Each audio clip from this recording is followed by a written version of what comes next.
DOS Family. S'il vous plaît, likez la vidéo. Quand vous likez une vidéo sur YouTube, YouTube répertorie la vidéo et la propose à d'autres utilisateurs. Du coup, mes vidéos sont propulsées dans les suggestions et recommandations par YouTube. Donc s'il vous plaît, likez mes vidéos, commentez-les. Surtout likez, j'insiste et je persiste. Likez même avant de regarder. Ça ne vous coûte absolument rien de liker. C'est aussi ça le soutien. Merci, et je vous aime. Communiqué de presse même est étonné.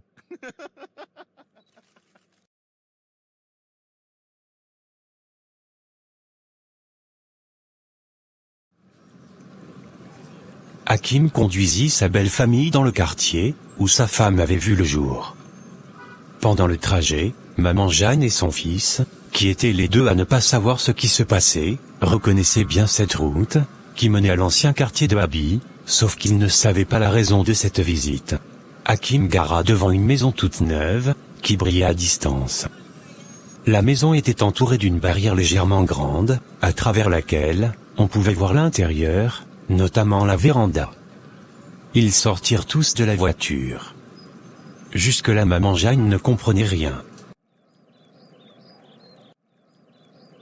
Habi, qu'est-ce qu'on fait ici? Aux dernières nouvelles, tu as vendu ce terrain, non? Est-ce que je t'ai dit un jour que je l'avais vendu? Non, mais lorsque j'ai vu le chantier, j'ai compris que c'était le cas.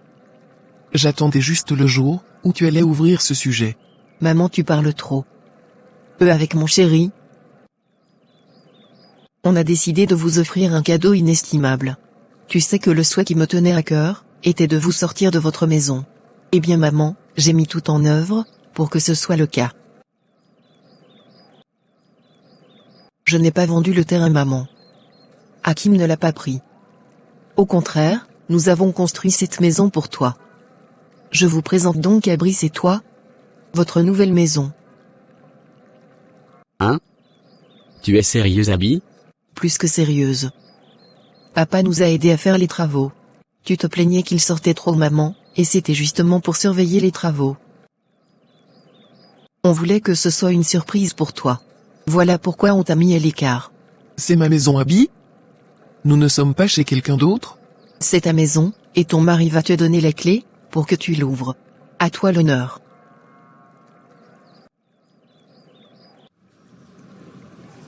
Les yeux écarquillés de surprise et de joie, maman Jeanne regardait autour d'elle, comme si elle ne pouvait pas croire ce qu'elle voyait. La maison était belle, avec des murs blancs, et de grandes fenêtres, qui laissaient entrer la lumière du soleil. Maman Jeanne se tourna vers sa fille, les larmes aux yeux. Elle était émue, et ne savait pas quoi dire. Elle ouvrit la bouche pour parler, mais les mots ne sortaient pas. Elle se contenta de hocher la tête, en signe de gratitude, puis elle se jeta dans les bras de Habi, la serrait très fort, et pleura de joie. Elle était tellement heureuse, qu'elle ne savait pas comment remercier sa fille. La surprise était grandiose, et choquante à la fois. Après quelques instants, elle se détacha des bras de sa fille, essuya ses larmes, en regardant autour d'elle, prenant conscience de la réalité de la situation. Elle était vraiment devant sa maison. Ce n'était pas un rêve. Maman Jeanne sourit. Sa joie débordait. Elle avait l'impression d'avoir gagné à la loterie. Elle prit la clé entre les mains de son mari, et alla ouvrir la barrière, ensuite la grande porte. Sa famille la suivit au pas. Sa surprise fut encore plus grande, lorsqu'elle constata que la maison était déjà équipée de fauteuils luxueux, une grande armoire en vitre, un téléviseur posé sur un porte-télé, quelques photos artistiques au mur, une moquette qui recouvrait le sol carrelé, et une petite salle à manger. Elle se tourna encore vers sa fille, et la regarda. Elle n'arrivait toujours pas à dire un mot.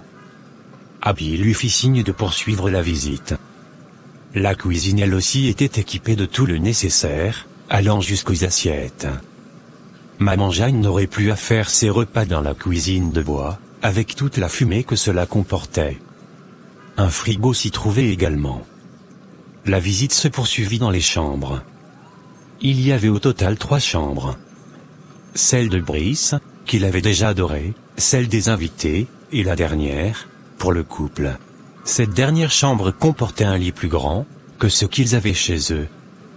Une armoire, une coiffeuse, et des toilettes à l'intérieur.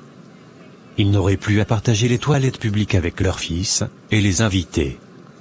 Maman Jeanne s'assit sur le lit, car elle ne tenait plus debout. C'était juste énorme pour son mental. Merci Abby. Je ne sais même pas quoi dire. Ce n'est rien maman. J'ai juré que vous ne manquerez jamais plus de rien, et ça serait mon combat. Remercions Dieu, pour cet homme merveilleux qu'il m'a donné. Merci mon cœur. Ça a été une dure épreuve pour nous. Tu m'as soutenu comme jamais, et je ne te dirai jamais assez merci, pour ta dévotion dans ce projet.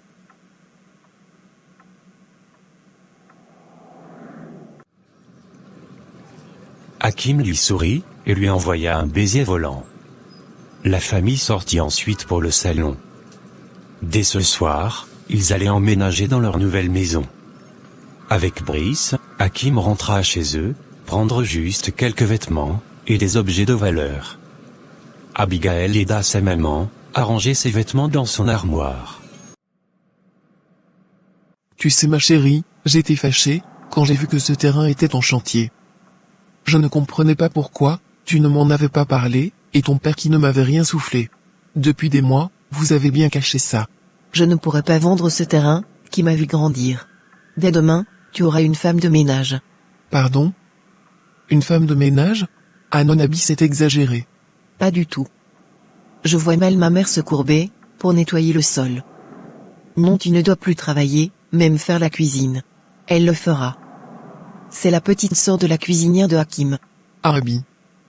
Qu'est-ce que je vais encore dire de toi? Aïe maman. Qu'est-ce qu'il y a? Maman, c'est comme si j'ai perdu les os. Quoi? Attends, assieds-toi. Non, ça coule maman. Je vais accoucher Seigneur. Et attention à mon petit-fils. Reste équilibré. Maman Jeanne se dépêcha d'appeler Hakim et son mari, et il la conduisit à l'hôpital.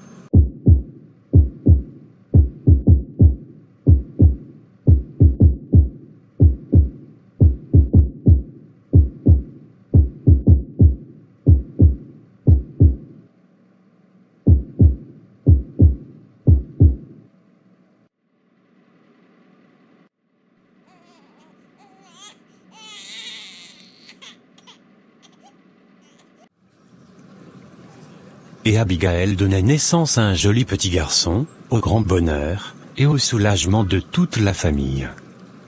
Très vite, ses beaux-parents s'étaient déplacés, pour l'assister, et saluer le bébé. Installée chez ses parents après sa sortie de l'hôpital, elle était aux petits soins.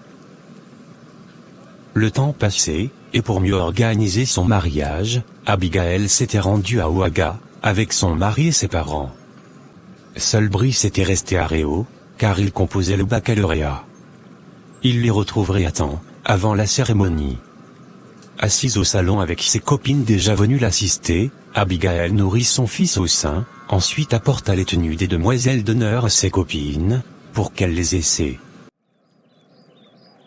Je n'ai même pas besoin d'essayer la mienne. C'est ma taille.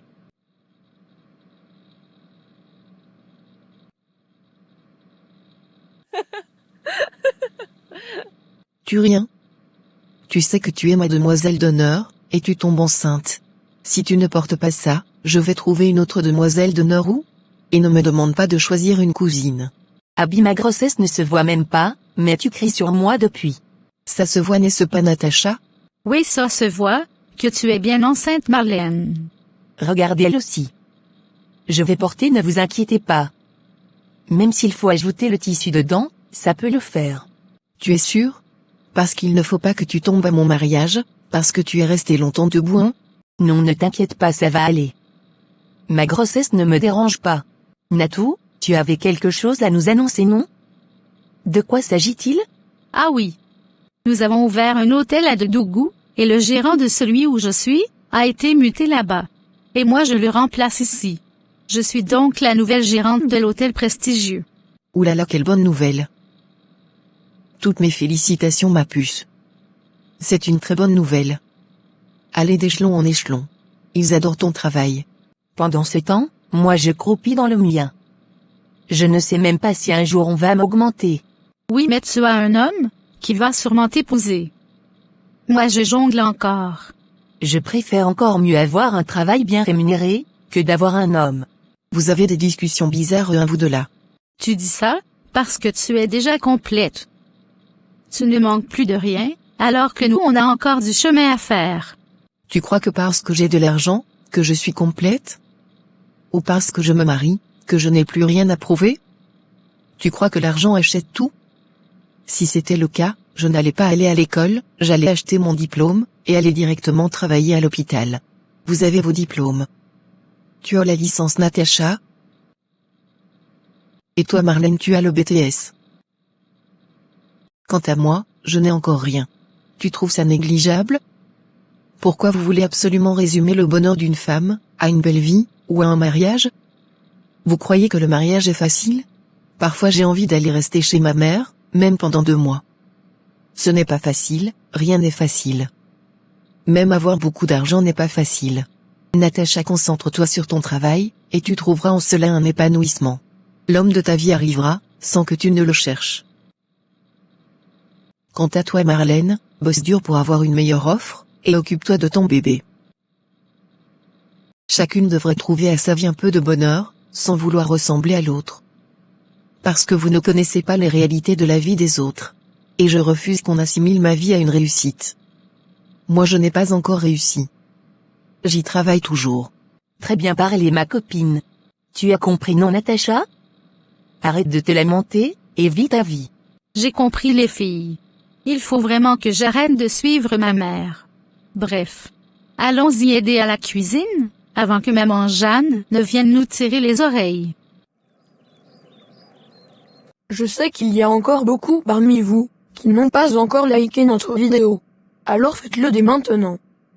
N'oubliez pas aussi de commenter, et partager la vidéo s'il vous plaît. La vidéo peut maintenant continuer. Merci. Je vous envoie de gros bisous. La cérémonie de mariage religieuse eut lieu dans une église majestueuse, remplie de lumière et de beauté. Les murs de pierre étaient ornés de vitraux colorés, qui projetaient des motifs géométriques et des symboles religieux sur le sol en marbre. Les invités étaient assis sur des bancs en bois, vêtus de leurs plus beaux habits, en attendant avec impatience l'arrivée des mariés. L'atmosphère était solennelle et émouvante.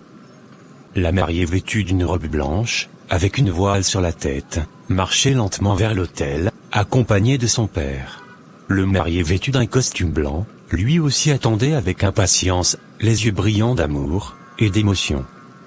Le prêtre commença à lire les textes sacrés, qui parlaient de l'amour, de la fidélité et de la communication.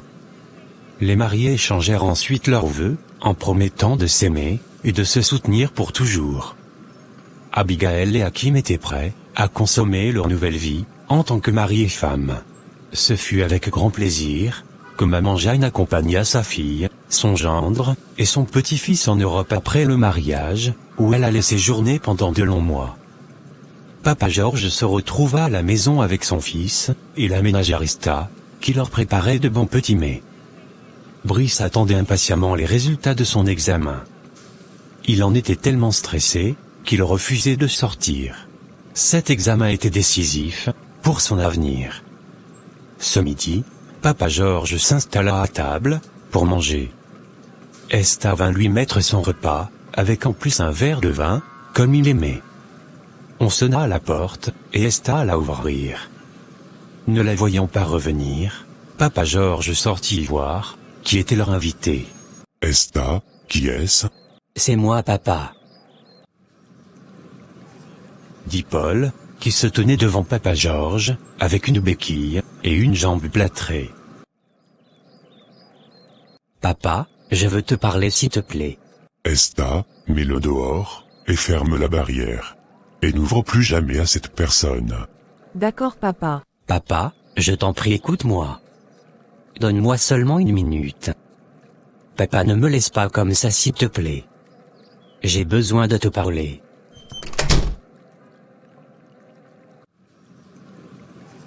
La jeune fille réussit à mettre Paul dehors malgré sa résistance, et ferma le portail. Paul resta au portail, sautillant sur une jambe, à attendre que son père revienne. mais ce dernier savourait son plat dans son salon, en sirotant son vin mousseux. Paul ne s'était pas découragé. Il était revenu plus souvent après la première fois, sans jamais réussir à parler avec son père. Lorsque maman Jeanne revint 2 mois après de la France, elle donna des instructions à Esta, de ne laisser entrer sous aucun prétexte Paul chez elle. Brice avait réussi son examen. Et pour fêter ça, Abigail et son mari leur avaient offert à tous les 3 un voyage pour Dubaï. La voiture qu'ils avaient louée pour le voyage à Ouaga était déjà devant le portail, pour les attendre. Ils sortirent tous de la maison, avec chacun sa valise, qu'ils mettèrent dans la malle arrière. Ils étaient joyeux, si joyeux, que Paul, qui était caché derrière un arbre et observait la scène, reçut un gros chagrin dans le cœur. Il affichait une mine de chien battu. Aucun membre de sa famille ne voulait lui adresser la parole, même pas son petit frère. Ce fut en sautillant sur sa béquille qu'il arriva chez Papa Maurice. Paul espérait être reçu par ce dernier. Il toqua à la porte de ce dernier, et patienta pendant quelques secondes. La porte s'ouvrit sur Papa Maurice, qui était surpris de voir son visiteur. Bonjour papa. Je te prie de ne pas me fermer la porte au nez. J'ai besoin de te parler.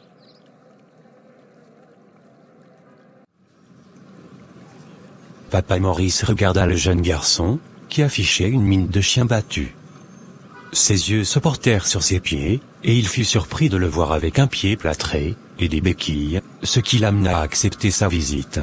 Tu peux entrer, je suis seul. Paul entra, et alla s'asseoir, en plaçant sa béquille, de telle sorte qu'il puisse le récupérer facilement. Qu'est-ce qui t'est arrivé? Papa, merci déjà de m'avoir reçu.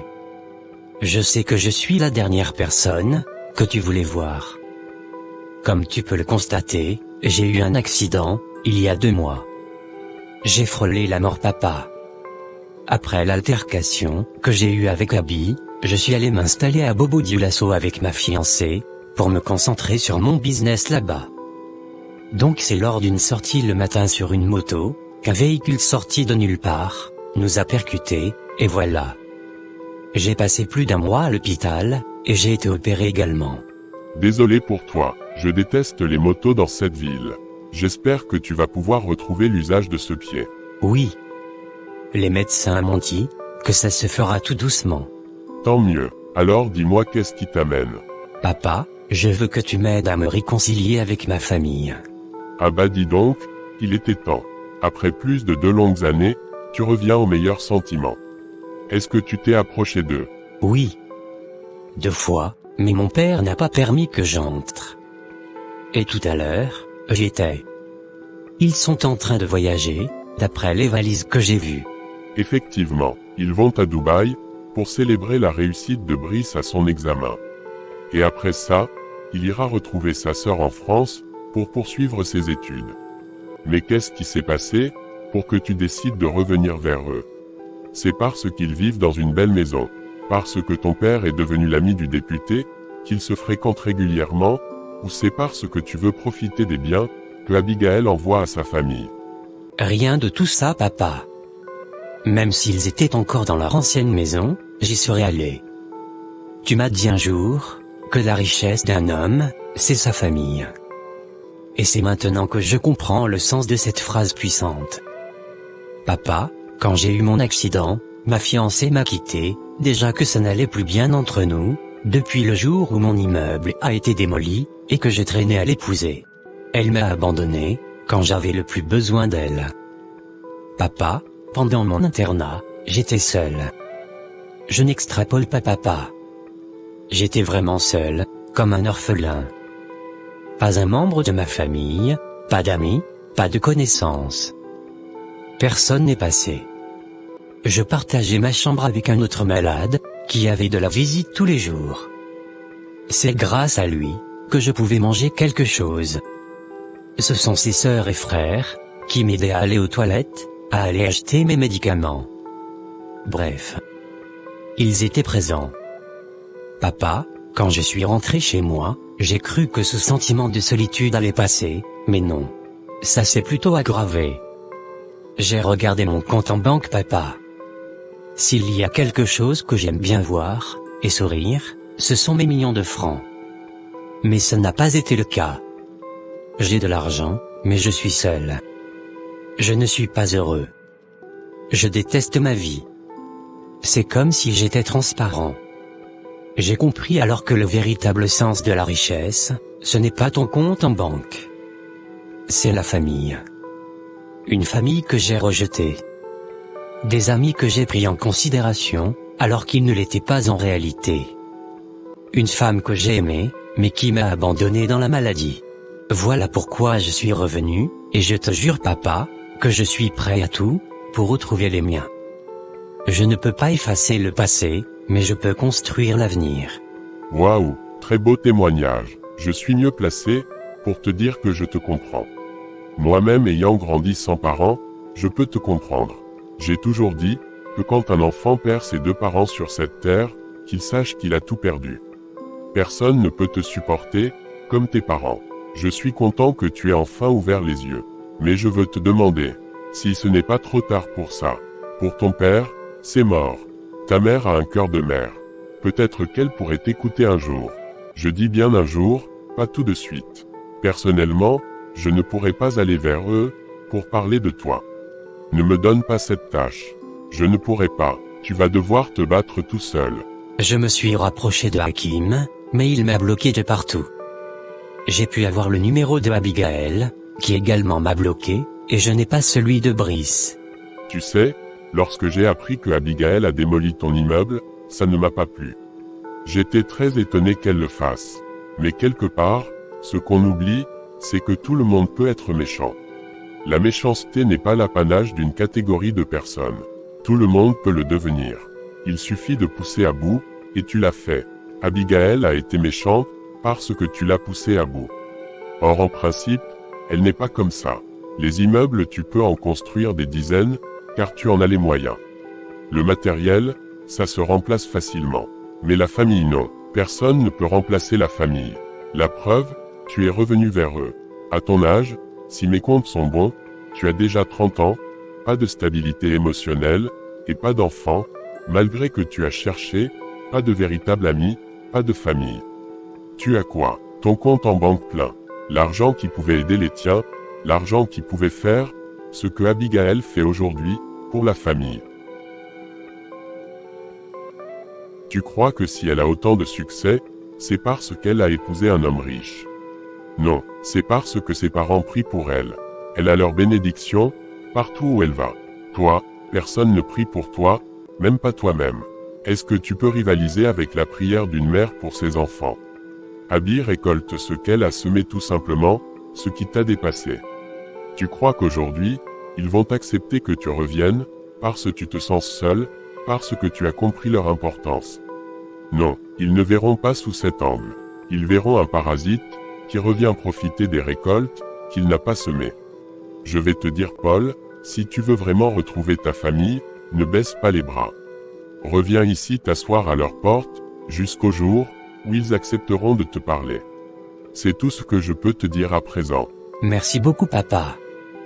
Je n'arrêterai pas de venir vers eux. Leur pardon est mon plus grand souhait. Je te remercie de m'avoir reçu. Que Dieu te bénisse. Tu es une bonne personne. Si je n'avais pas déconné, tu serais mon beau-père aujourd'hui. Mais hélas, je vais maintenant te laisser. À bientôt, papa.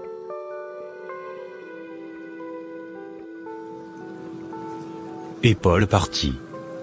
Malgré toutes les démarches vaines qu'il avait effectuées auprès de sa famille, Paul n'avait pas perdu espoir qu'un jour, celle-ci l'acceptera à nouveau. Leur pardon était devenu son unique combat. Dites-nous, vous les téléspectateurs, Avec tout ce qu'on a pu endurer comme rejet et humiliation de la part de Paul, À notre place, qu'auriez-vous fait? Donnez-nous votre avis s'il vous plaît. pour tout type de partenariat, et ou de publicité, veuillez me contacter au email suivant, ou par WhatsApp. Merci.